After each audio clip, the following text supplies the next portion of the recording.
So the relationship between Hori and Miyamura has reached the next step, and they're now exploring their kinks, and it's comedic gold, especially for teenagers who are kind of fresh and new to the world of things such as that. I love the idea that this episode, it almost feels like a combination of what I consider to be probably side chapters of the manga, and they combine it into one episode that actually flows together in order to really let the side cast be front and center and make you care about them more than just being the friends or student council that these two lovebirds just tend to know. At first, I was like, okay, where's my boy? Where's my girl? What's going on here? Why are we not focusing on them? Why are we focusing on Sakura? I don't want to see Sakura. I don't want to see Yuki unless you're beside them. And by the end of their scenes, and it primarily focused back over to the couple, I was like, you know what? This was a much needed episode, because unlike many rom-coms where it takes 12 episodes to maybe even get hand-holding, not even a kiss, maybe hand-holding and yeah, I guess I love you, let's go out. We got that fairly quickly, so we've already progressed to a pretty interesting stage in their relationship, and it feels like they've been together for quite some time. So at this point, what should you do to actually do something a little different? Well, in this episode, why not make the side characters that we've grown accustomed to actually feel like they matter? It definitely feels like we're building up to like an unrequited love sort of situation, because we have someone like Toru, who originally liked Hori, and now has two girls seemingly kind of like latching onto him. We have Yuki as well as Sakura. And in this episode, what I thought they were building up to was Sakura kind of getting that love that will never be sort of a situation. But then by the end of the episode, it almost felt like maybe it was more of Yuki. And even then, I'm still not sure if she has romantic feelings for him, or more feels kind of similar to even say Hori's brothers, like, please don't take away my big sister, sort of like, please don't take away the person who I always hang around with sort of a situation. It's very interesting how I would honestly go as far to say that Horimiya has one of the best teenage cast of characters that I've seen, especially in a school-focused series, because generally it feels like they're a little too gimmicky, they're a little too quirky and tropey, and they don't really feel like people, they feel like an anime character in a wacky cast of characters. But here, I can look at a character like Sakura, who feels ugly. She feels like those that she's around are much more beautiful, and there's no way that her feelings will ever be passed back to her. And then she gets a kind act of, oh, you spilled something on me and you actually lend me your uniform, I have a crush on you. It's really interesting to see how she's a character who I thought would just be this very kind of, she doesn't understand her own worth sort of a situation, but also doesn't really go anywhere.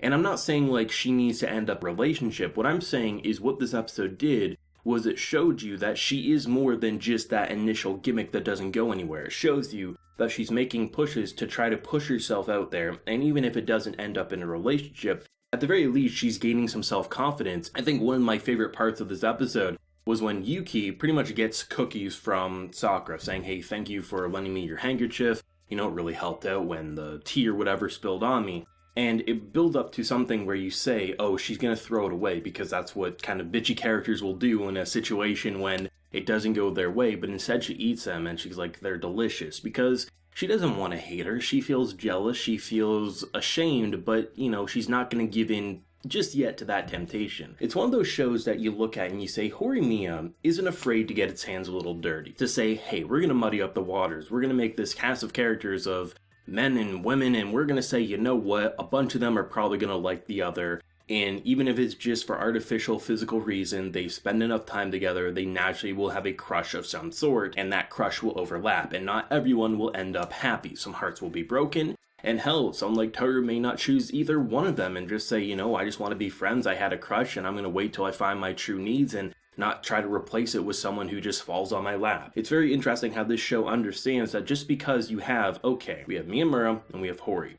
They end up together because they're the main characters, right? You have these side characters who want the other's love interest. That doesn't happen, and so in that case you just make them fall in love because, well, if they can't have their main crush, we can have the side hoe, basically. That's pretty much how these rom-coms function. But here, it doesn't feel like Horimiya is building up to that. It's more saying, like, yeah, maybe someone like Toru will fall in love with Sakura, but at the same time, it's not like it has to happen. It could very well be these characters just stay friends, and characters like Sakura will have to understand that, just because she has a crush on someone doesn't mean that they have to feel the same way. And not many anime get to go that direction, and it's like, I like that because you don't get to see a show like Horimiya have the main relationship between its two central leads be this fleshed out and clearly have a solid ass stopping point by the time we reach episode 13. But the fact that you can actually also look at the side characters and say it's so interesting. I mentioned the whole brother situation earlier, but even just like the student council president and how he gets confronted about his relationship and how,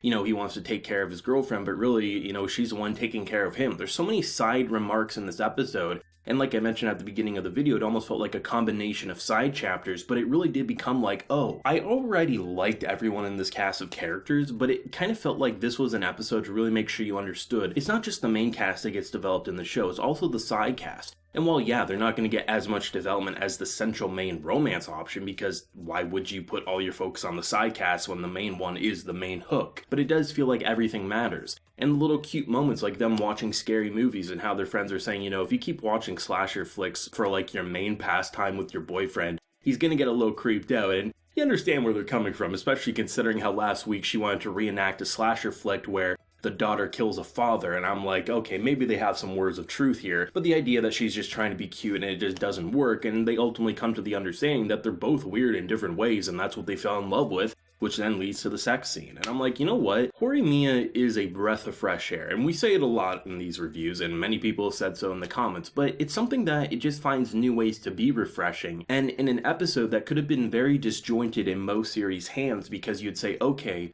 why are we focusing on this handful of side characters when we haven't even reached kissing yet between the main couple? Here, we've reached a lot of things that you normally don't get to see, and the fact that you also made the side cast feel more human than just teenage tropes, I have to commend him for it. It was great. Honestly, the music was probably one of the biggest stars of this episode for me, especially in the scenes where like Yuki was very depressed and was trying to throw away the cookies. There was this score that was so soft and angsty, it almost felt like, where you could tell there was all these pent-up emotions, but it honestly ended in a pretty calm manner. The music in this episode was amazing, and even the beginning of this episode, the way they were directing and framing it, it was like we were watching the Horimiya movie. It was just drop-dead gorgeous art. It was so crystal clear and precise. I was like, what did we do to deserve an episode like this? And not to mention the overall voice acting and the performances were just knocking it out of the park.